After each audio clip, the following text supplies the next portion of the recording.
ওয়েদারটা বেশ ভালো, তাই চলে এসেছি ছাদ বাগানে। আজকে ছাদ বাগান একটু পরিষ্কার করবো তোমাদের। আর আমরা যারা ছাদে বাগান করি একমাত্র তারাই জানি যে ছাদে বাগান করলে ছাদের অবস্থাটা কি হয়। গরমের সময় ছাদে শুকনো পাতা টাতা পড়লেও ঝাড় দিলেই কিন্তু পরিষ্কার হয়ে যায়, কিন্তু বর্ষার সময় এক নাগাড়ে বৃষ্টি হতেই আছে। তার ফলে কি হয়, ছাদ বাগান সেইভাবে পরিষ্কারও করা যায় না, তারপর ছাদ ভিজে থাকে, এর ফলে ছাদে শ্যাওলাও পড়ে যায়। আর এর ফলে কিন্তু ছাদ বাগানে চলাফেরা করতেও খুব অসুবিধা হয়। বৃষ্টির জন্য যেহেতু অনেক দিন ধরেই ছাদ বাগানটা পরিষ্কার করা হচ্ছে না, তাই আমি বুঝতেই পারছিলাম না যে কোন দিক থেকে ছাদ বাগান গোছানো শুরু করব।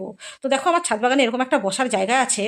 বৃষ্টির সময় তো এখানে বসা হয় না, তাই আমি ভেবেছি আমার যত ছোট ছোট গাছগুলো যেগুলো আমি ডাল কাটিং থেকে করেছি সবই বসার জায়গায় সুন্দর করে সাজিয়ে দেবো। তো এই জায়গাটা তো সুন্দর করে সাজানো হয়ে গেছে। এবার দেখো, নিচের এই দিকটা সমস্ত টপ টপ সরিয়ে ভালো করে পরিষ্কার করে পাতা টাতাগুলো ঝাড় দিয়ে নিচ্ছি।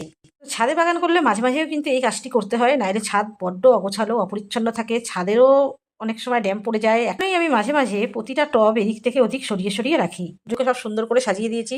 আর ডাল কাটিং থেকে যে গাছগুলো করেছি সেগুলোও সুন্দর করে রেখে দিয়েছি।